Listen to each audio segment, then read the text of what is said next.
खबर रायबरेली जनपद से है, जहां महिला सुरक्षा की खुली पोल। आपको बताते चले कि राहुल गांधी ने अपने फ़ोन से मिला दिया डायल 181।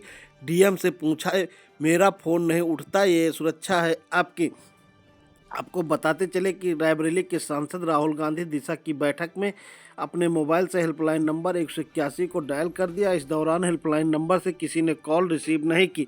दिशा की बैठक के दौरान मंगलवार को सांसद राहुल गांधी के सामने रायबरेली में महिला संरक्षण और सुरक्षा योजनाओं की पोल खुल गई। डीएम हर्षिता माथुर जब जिले में महिला संरक्षण सुरक्षा योजनाओं का बखान किया तो राहुल गांधी ने अपने मोबाइल से हेल्पलाइन नंबर 181 को डायल कर दिया। इस दौरान हेल्पलाइन नंबर पर किसी ने कॉल रिसीव नहीं की। इस पर राहुल बोले, मेरा ही फ़ोन नहीं उठता तो कैसी सुरक्षा है आपकी। आपको बताते चलें कि सांसद राहुल गांधी पहली बार जिले की विकास और अनुसरण की बैठक में बतौर चेयरमैन शामिल हुए। बैठक शुरू हुई तो विकास योजनाओं के बंडल खोले गए और एजेंडा नंबर 7 के तहत महिला संरक्षण और सुरक्षा योजना का बिंदु उठा। इस पर डीएम हर्षिता माथुर ने तमाम योजनाओं, हेल्पलाइन नंबर और महिला संरक्षण पर बोलना शुरू किया। उन्होंने बताया कि डायल 181 कॉल सेंटर के तहत 1 अप्रैल 2022 से 30 सितंबर 2024 तक 74 मामले आए, जिनका निस्तारण किया गया। सीधे सेंटर पर इसी अवधि के दौरान 1506 मामले और सभी का निस्तारण किया गया। इसी तरह 766 मामलों का फॉलोअप किया गया है, जिसमें 137 का निस्तारण हो चुका है। जिले में मिशन शक्ति 0.5 और 1 स्टॉप सेंटर के जरिए महिला सुरक्षा और संरक्षण की कवायद की जा रही है। इतना सुनने के बाद राहुल गांधी ने अपने मोबाइल से डायल 181 को कॉल किया तो फ़ोन रिसीव नहीं हुआ। इस पर वह हंस पड़े और बोले कि मेरा फ़ोन नहीं उठा तो कैसी सुरक्षा है आपकी। इसे देखिए। शासन का पूरा सपोर्ट बहुत अच्छा रहा था और अधिकांश सकारात्मक मुद्दों पे बैठक हुई थी। It was not a party बैठक, पार्टी लेवल की मीटिंग नहीं थी।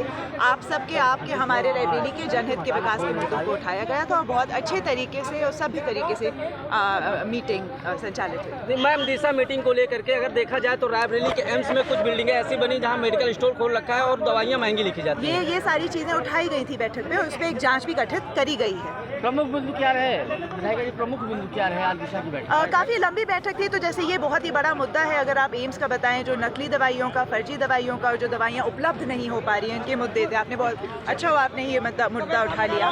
NHAI की कुछ सड़कों का मुआवजा में अगर मैं अपनी विधानसभा की बात करूँ, चाहे मुंशीगंज हो चाहे देवेंद्रपुर हो, जहाँ किसानों को मुआवजा नहीं मिला है, उस बिंदु को उठाया गया। और तमाम जो हम और आप जो जिन समस्याओं से जूझते हैं, पेयजल की जो सड़कें रिपेयर नहीं हुई हैं, डीएम की अध्यक्षता में एक टीम गठित करी गई है जिसमें जेई है, XCN है, जो बस वो रोड रिपेयर। और मैं आप सबका भी सहयोग चाहूँगी इस कार्य में। मैम, कानून व्यवस्था को लेकर के कोई चर्चा हुई है? ज़्यादा कानून व्यवस्था में सॉर्ट ऑफ, पर मेनली अगर आप बात करें तो जो ये प्रोजेक्ट्स हैं, अमृत योजना हो गई और जो हमारे डेवलपमेंटल प्रोजेक्ट्स हैं, उस पर ज़्यादा चर्चा। मिशन को लेकर लोकार्पण किया है इन्होंने, वो सारी सड़कें टूटी हुई है। जी लोकार्पण कर दिया गया। उसकी भी बात हुई थी कि कुछ ऐसी सड़कें जो बनते ही उखड़ गई हैं, ठेकेदारों पे कड़ी कार्रवाई होगी। मेरा तो मानना है कि ठोक के FIR भी होनी चाहिए कायदे से। और एक बार फिर मैं मीडिया बंधु से निवेदन करूंगी, पहले भी इन द पास्ट भी आप लोगों ने हम लोगों को अवगत कराया। हम और आप जब मिल के काम करेंगे तभी बहुत काम हो पाएगा। और आप लोगों ने पहले भी अवगत, एक सेकंड पंकज भैया, सॉरी, आपने पहले भी अवगत कराया कि जो चिन्हित सड़कें हैं, तो एक बार फिर मैं आपसे निवेदन करूंगी, आप ही हमारी तरह जनता की सेवा में दिन रात लगे रहते हैं, हमको एक बार अवगत करा दीजिए, हम उन पे कायदे से जांच करें। ये बातें हुई थी उसकी। आ गया? वो तो स्पष्ट है, उपचुनाव में जनता वोट करेगी सुशासन पर, विकास पर, माताओं बहनों और बेटियों के सम्मान की रक्षा के लिए, अन्नदाता अपने उत्पादन के मूल्य के लिए। तो हम समझते हैं कि ये उत्तर प्रदेश की सरकार जितना बेहतर आज दे रही, आज़ादी के बाद किसी सरकार ने नहीं दिया। केंद्र की और राज्य की सरकारें आज केवल जनता के हितों पर जिस तरीके से तत्पर है कार्य करने के लिए, उसका कोई सानी नहीं है।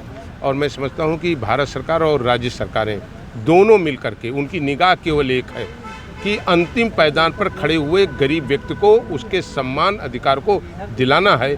ये दृष्टि भारत के माननीय प्रधानमंत्री जी और भारत के उत्तर प्रदेश के माननीय मुख्यमंत्री जी की है। तो इससे अच्छी सोच और कोई नहीं हो सकती। चुनाव की तारीखें आगे बढ़ा दी गई, जिस पर अखिलेश यादव ने कहा कि चुनाव आयोग के ऊपर आरोप। देखिए, ये निर्वाचन आयोग ने बढ़ाया है।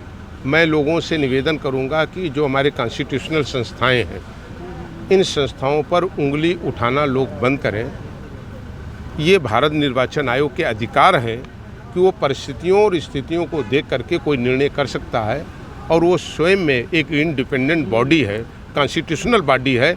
इस पर उंगली उठाना, इस पर कोई टिप्पणी करना, मैं समझता हूँ भारत के संविधान के प्रति उंगली उठाना है। इस पर लोगों को नहीं बोलना चाहिए। पोस्टर लग रहे हैं लगातार सपा कार्यालय के सामने कि मठाधीश बांटेंगे पीडीए का, क्या कहना? नहीं, ये तो पोस्टर पर तो मैं नहीं कह सकता हूँ। पोस्टर तो बहुत दिनों से लोगों के लगे हैं, लेकिन काश इन पोस्टरों से अति पिछड़ों को रोजगार मिल गया होता, उनकी हिस्सेदारी मिल गई होती, उन्हें सम्मान मिल जाता और तमाम जो सरकारें रहीं उसमें कहीं न कहीं उनकी भी गिनती कहीं हो जाती, तो ये पोस्टर सार्थक था।